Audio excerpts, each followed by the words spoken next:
Jina langu naitwa Christopher Mogesi Sereria, natokea Tarime.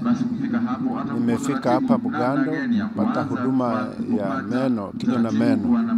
Nimekuwa nikisumbuliwa na matatizo ya meno kwa muda mrefu, lakini baada ya kuja hapa nimeshauriwa na madaktari kwa namna gani naweza kutunza meno yangu. Tatizo langu kubwa lilikuwa ni kumeguka meno, yameguka yenyewe, na mara nimeng'oa meno karibu 6 mdomoni. Kwa hiyo sina meno mengi kinywani kwa sababu ya matatizo tu ya meno, lakini ni shida kwa sababu unakaa kwanza huwezi meno mdomo unakaa umepinda kwenye umri mdogo. Hata kama una umri mdogo, kinywa kinaanza kupinda. Mtu anaweza kufikiri kwamba ni mtu mzima, kumbe unakuta bado. Lakini ukiwa na umeweka meno mengine ambayo ni ya bandia, basi yanakusaidia kinywa kuweza kukaa vizuri hakipindi. Kwenye jamii watu wanakuonaje? Watu wanakuona kama kikongo fulani hivi, lakini kumbe unakuta umri bado. Kwa hiyo nawashauri hasa vijana wetu, maana kumbe nimegundua kumbe matatizo haya ya meno yanaanza hata udogoni, sio lazima kwanza uwe mzee ndio labda umri mkubwa. Wameshauri kwamba meno ambayo Mwenyezi Mungu ametupatia unatakiwa uishi nayo mpaka wakati Mwenyezi Mungu atakapokuita tena. Wamenishauri niende nikaweke meno, kwa hiyo wamenituma namba 3 Bugando niende nikaweke meno mengine. Kwa hiyo hapo nilipo ninaenda kwenye kuweka meno mengine. Ninapata usumbufu sana. Kwanza ninapata shida ya kutafuna. Kuna kipindi meno yote yanakuwa yanauma. Inanibidi yani nimeze chakula bila kutafuna. Ninaumia. Mpaka sasa mimi siwezi kutumia nyama. Kwa sababu siwezi kutafuna muhogo mgumu. Yani chakula chochote kigumu siwezi kula. Na siwezi kula chakula chenye sukari nyingi. Nikiweka kitu chenye sukari nyingi, mfano pipi, tende, asali, meno yananiuma sana. Imagine meno 6 ni shingapi? Bado dawa za kutuliza maumivu nazotumia, gharama yake ni kubwa. Umeshajaribu kuweka ya bandia? Sijawahi. Kwa nini? Sijawahi kwa sababu sina hela. Changamoto kubwa, mimi sina pesa, sina kazi, sina mwanaume. Yani mimi ni mama wa nyumbani tu, nafanya biashara ndogo ndogo.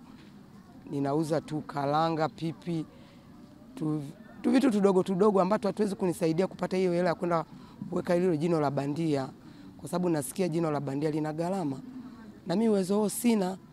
Ziko changamoto nyingi sana za afya ya kinywa na meno, zikiwemo magonjwa kutoboka, meno kutoboka, magonjwa ya fizi ambayo kitaalamu tunaita periodontal diseases, mpangilio mbaya wa meno, lakini pia yapo magonjwa ya upotevu wa meno ambao imezoeleka kuita ukibogoyo.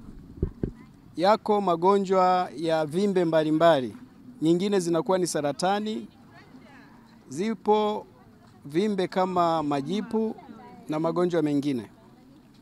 Sasa katika hospitali yetu ya Bugando, kama mnavyojua, hospitali yetu ya Bugando ni hospitali ya rufaa ya kanda ambayo inatibu wagonjwa wa kanda yote ya Ziwa na wagonjwa wa kanda za magharibi. Takribani Watanzania milioni 20 wanaitegemea sana hospitali yetu ya kanda katika idara zote, ikiwemo idara ya afya ya kinywa na meno. Sasa kwa mwezi idara yetu tunaona wagonjwa takribani 1000, lakini pia tuna kitengo cha wagonjwa wa ndani na tuna wagonjwa ambao tunafanyia operation kubwa.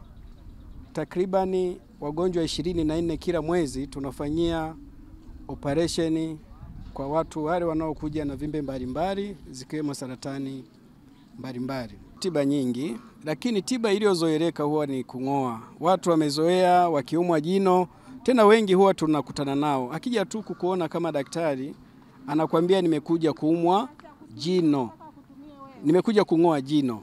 Sasa kung'oa jino sio changamoto ya mgonjwa. Kung'oa jino ni sehemu ya tiba inayoweza kufanywa na daktari kutegemea na alichokiona.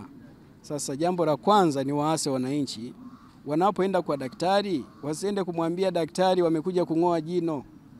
Wamwambie zile changamoto, kama ni meno kuuma, kama labda ni harufu mdomoni, kama ni uchafu mdomoni, hayo mengine, aina ya matibabu ambayo daktari atayafanya yatategemea utaalamu na ubobezi wa daktari husika na mazingira alionayo. Sasa kung'olewa kwa meno kwa muda mrefu kumesababisha kundi kubwa la watu sasa hivi mtaani ni vibogoyo. Asilimia kubwa ya watu wamepoteza jino moja au zaidi sasa hivi, kwa sababu kwa muda mrefu huduma za meno zimekuwa ni kung'oa tu. Sawa. Sasa zipo changamoto nyingi zinazokuja na upotevu wa meno usio wa kawaida. Changamoto ya kwanza kabisa ni kushindwa kutumia meno. Yaani meno ambayo hayapo huwezi ukayatumia. Na kama mnavyojua, kwa wale ambao kidogo wamepita na wanajielimisha kidogo, mmeng'enyo wa chakula unaanzia mdomoni. Na ili chakula kiweze kumeng'enywa vizuri, lazima yawepo meno. Sasa ikiwa umeharibikiwa meno au umepoteza meno mengi, ile hatua ya kwanza ya kumeng'enya chakula, hasa vyakula vya wanga, inashindikana. Kitu muhimu, kitu cha kufanya ili kuhakikisha changamoto hizi zinaisha ni kuhakikisha kwamba watu kufuata ushauri wa kitaalamu. Na hasa watu wanapojisikia hali yoyote ile ambayo sio ya kawaida, ni kuachana na mazoea. Kuacha mazoea, kubadilisha mtindo wa maisha. Tiba ya kung'oa meno iliyozoeleka kwa miaka mingi sasa sio tena kipaumbele, kwani zipo tiba nyingine zinazoondoa maumivu huku jino likiendelea kuwepo na kufanya kazi. Kutokana na uwekezaji mkubwa wa serikali kupitia Wizara yetu ya Afya kushirikiana na Baraza la Maaskofu Katoliki Tanzania na uongozi wa hospitali ya Bugando kwa kanda ya Ziwa na Magharibi, tiba za kibingwa za upasuaji wa mataya pamoja na tiba za mpangilio wa meno hutolewa katika hospitali ya Bugando. Huduma hizi husaidia sana kuokoa muda na fedha kwa watu waliokuwa wakizifuata mbali kama vile Dar es Salaam na sehemu nyingine.